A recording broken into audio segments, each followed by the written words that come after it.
Welcome to the Techmeme Ride Home for Tuesday, November 26, 2024. I'm Brian McCullough. Today, Intel does get its money. Threads continues to feel the heat from Bluesky and responds by giving people what they want. The new Mate 70 flagship smartphone from Huawei. Is Apple trying to make the iPhone so thin it can't put a SIM card in it? And yes, the whole Drake-Kendrick Lamar beef. Here's what you missed today in the world of tech. Couple of follow-up segments up top today. First up, the U.S. has officially awarded Intel up to $7.865 billion under the CHIPS Act to help build or expand chip plants in Arizona, New Mexico, Ohio, and Oregon, including more than $1 billion later this year, quoting the Journal. The funds are less than the $8.5 billion estimated for Intel in the preliminary award in March. That is because of previously announced funding of up to $3 billion to build secure facilities producing microchips for U.S. military and intelligence applications, according to senior administration officials. The grant money set aside under 2022's CHIPS Act aims to fund a resurgence of U.S. manufacturing to counteract any future COVID-era supply chain disruptions, such as which happened during the COVID era, and address growing geopolitical tensions with China. Much of the world's chip production has shifted to Asia in recent decades, leaving the U.S. with around 12% of the world's manufacturing in 2020. The funds will be dispersed to Intel based on specific milestones, and Intel will get at least $1 billion in funds later this year, the administration officials said. Under the funding agreement, Intel has agreed to not engage in stock buybacks for 5 years, according to the Commerce Department. Intel, the largest U.S. chip manufacturer by revenue, no longer plans to draw on up to $11 billion in government loans under the program, but still plans to apply for related tax credits, the administration officials said. The money will go toward new factories and expansion projects in Arizona, New Mexico, Ohio, and Oregon, end quote. And again, I feel like it's Threads that is feeling the heat from Bluesky more than anybody else. Threads has begun testing an option to set For You, following, or a custom feed as the default feed in the app. You know, the thing everyone's been begging them to do from the very beginning, but they wouldn't because Meta knows what you want, but they know what they want you to want more. But competition is a hell of a drug, quoting The Verge. Meta CEO Mark Zuckerberg announced the news in a post saying that you'll be able to choose between For You, following, or any custom feed that you've set up. Zuckerberg's post notes that Threads is testing this option and will also make different feeds more visible in the app. It took over a year to get here, but Threads is finally doing the obvious thing and allowing people to use the app however they prefer. Hopefully this test expands to all users before long. If you're in the test, here's how to set your default feed. Open the Threads app and tap and hold on any feed at the top. From there, choose Edit Feeds, and that's where you'll be able to reorder them. Whichever feed you put in the first slot will appear whenever you open Threads. Increased competition from Bluesky has sparked many recent improvements to Threads, including a reworking of the For You algorithm to focus more on accounts you actually follow and less on suggested content. The service's search feature is also being overhauled to be more useful. Oh, and there's landscape video now too, end quote.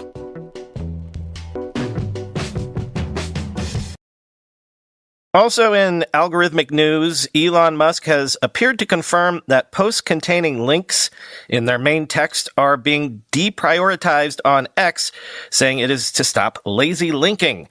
Quoting Mediaite, the famous venture capitalist Paul Graham, who has nearly 2 million followers on X, blasted, quote, Twitter's biggest flaw was the deprioritization of tweets with links in them in a complaint posted on Sunday. In reply, Musk suggested a workaround. Just write a description in the main post and put the link in the reply. This just stops lazy linking. Musk's comments align with past guidance from X that encourages users to post native content, such as videos and articles, directly to the platform rather than linking to third-party sites. While the rationale appears to be a bid to increase user engagement within X's ecosystem and discourage users from leaving the platform, the revelation renews scrutiny of Musk's past use of the technology to settle personal scores or manage narratives.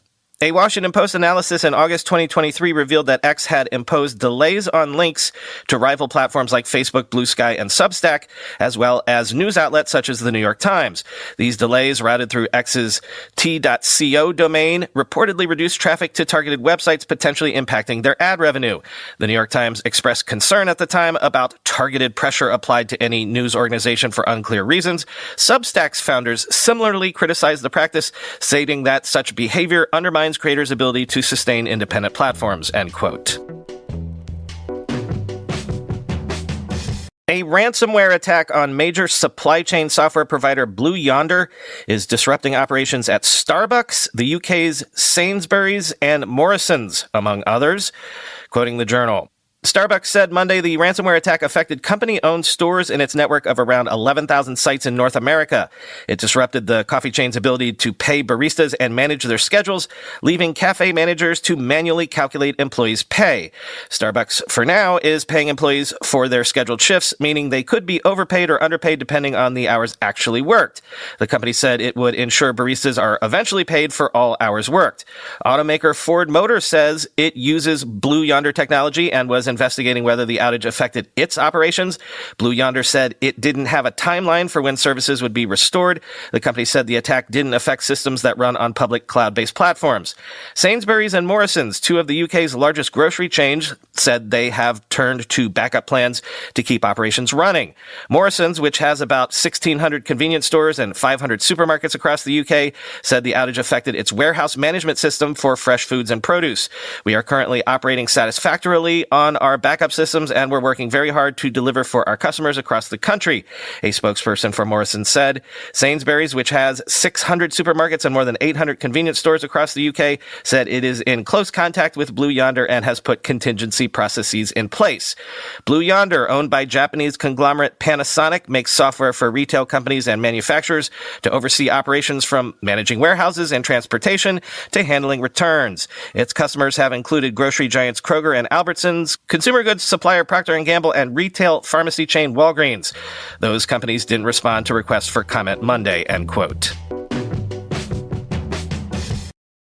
Huawei has unveiled the $760 plus Mate 70 series powered by its Harmony OS Next, calling the flagship device the smartest Mate phone ever as it faces U.S. chip curbs.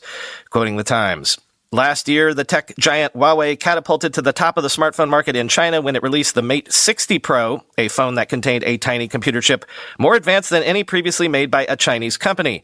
The chips used by Huawei's smartphones have become a symbol in the struggle between China and the United States for control over advanced technology.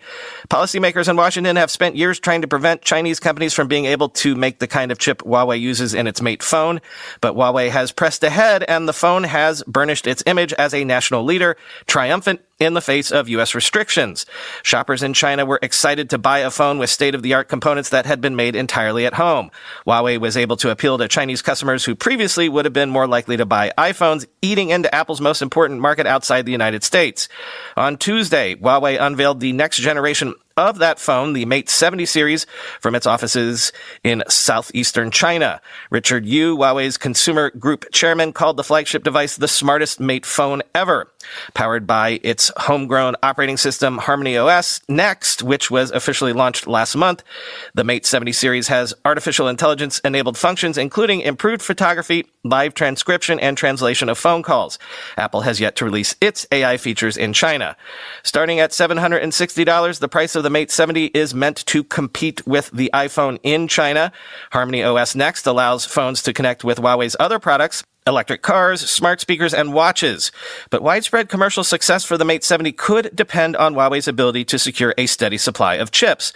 The company relied on the Chinese chip maker Semiconductor Manufacturing International Corporation, or SMIC, to make the chips in the Mate 60 Pro. SMIC, which is partly state-owned, is the only maker of advanced chips in China. Analysts said they believed Huawei had again turned to SMIC for the Mate 70. Huawei did not reveal details on Tuesday about the chips in the new phone. A critical question is how advanced the chips are, because that can determine whether they can perform more sophisticated tasks, like AI, at a faster speed. U.S. officials seeking to control China's chip development say advanced technology is essential not just for consumer technology like chatbots, but also for military superiority. They have tried to prevent Chinese companies from buying these kinds of chips and related machinery, leaving SMIC dependent on dated tools. Experts say SMIC has strained to make enough chips for Huawei, Even though production for some parts in Huawei's latest phones began in July, the Mate 70 has not gone on sale until now because it has been challenging for Huawei to acquire enough chips, said Lori Chang, a senior analyst at Isaiah Research, a market research company. As of Tuesday, over 3 million people had signed up on Huawei's website to reserve the company's latest flagship phone, which does not require a deposit. The premium version of the Mate 70 is set to go on sale in China on Tuesday, according to Huawei's website, end quote.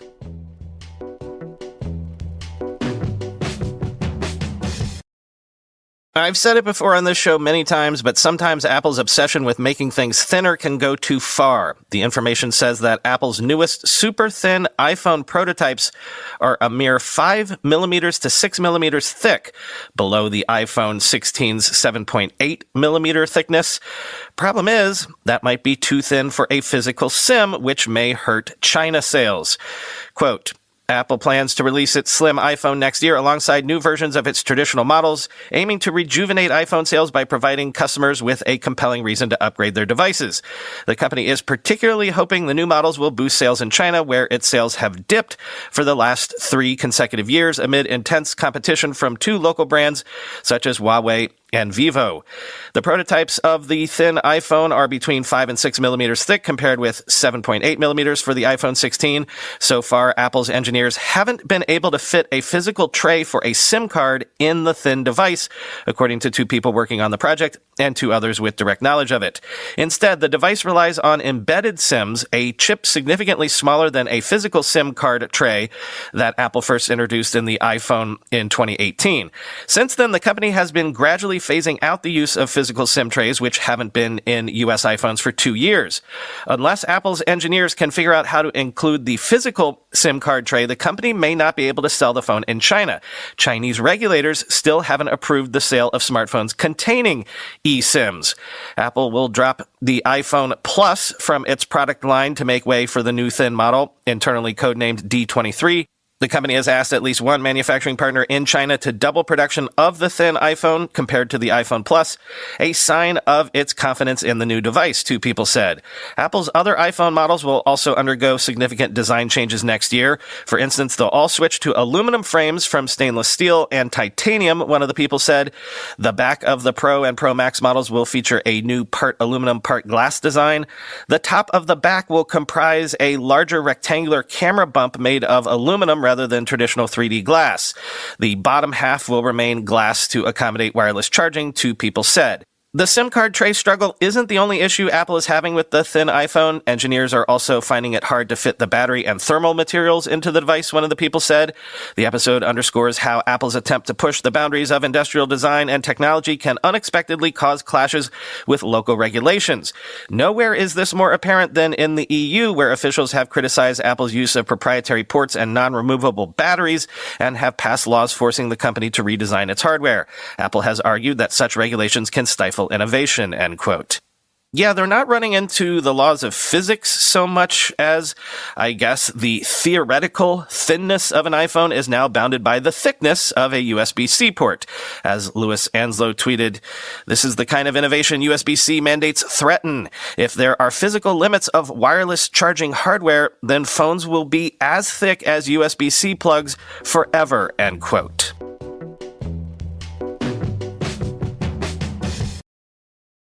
And finally, news to stay hip with. Recording artist Drake has launched legal action against UMG and Spotify for allegedly using bots, payola, and more to inflate Kendrick Lamar's Not Like Us, a track attacking Drake. Quoting Billboard, in a filing Monday in Manhattan court, Drake's Frozen Moments LLC accuses UMG of launching an illegal, quote, scheme involving bots, payola, and other methods to pump up Lamar's song, a track that savagely attacked Drake amid an ongoing feud between the 2 stars. UMG did not rely on chance or even ordinary business practices, attorneys for Drake's company write.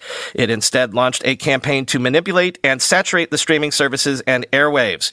Drake's attorneys accuse UMG of violating the Racketeer Influenced and Corrupt Organizations Act, the federal RICO statute, often used in criminal cases against organized crime. They also allege deceptive business practices and false advertising under New York state law. The court filings are a remarkable twist in the high-profile beef between the two stars, which saw Drake and Lamar exchanging stinging diss tracks over a period of months earlier this year. That such a dispute would spill into business litigation seemed almost unthinkable in the world of hip-hop. It also represents a stunning rift between Drake and UMG, where the star has spent his entire career. First through signing a deal with Lil Wayne's Young Money imprint, which was distributed by Republic Records, then by signing directly to Republic. Lamar, meanwhile, has also spent his entire career associated with UMG, first through the TDE imprint, which was distributed by Interscope, and more recently through his own company, PG Lang, which he licenses through Interscope. In technical terms, Monday's filing is not yet a full lawsuit, but a so-called pre-action petition, a procedure under New York law that aims to secure information before filing a lawsuit. Parties named in such petitions will not necessarily be targeted in the eventual lawsuit, and the allegations in Monday's filing seem more squarely aimed at UMG than Spotify. Drake's attorneys claim that UMG carried out its scheme in a variety of ways, including by charging Spotify vastly reduced licensing rates in exchange for the streamer recommending the song to users who had searched for unrelated songs and artists. They also claim UMG paid influencers to boost the song on social media and also hired armies of bots to fraudulently spike the numbers. In one particularly eye-catching claim, the petition claims that UMG paid Apple to have its voice assistant feature Siri, quote, purposely misdirect users to Kendrick's song, end quote.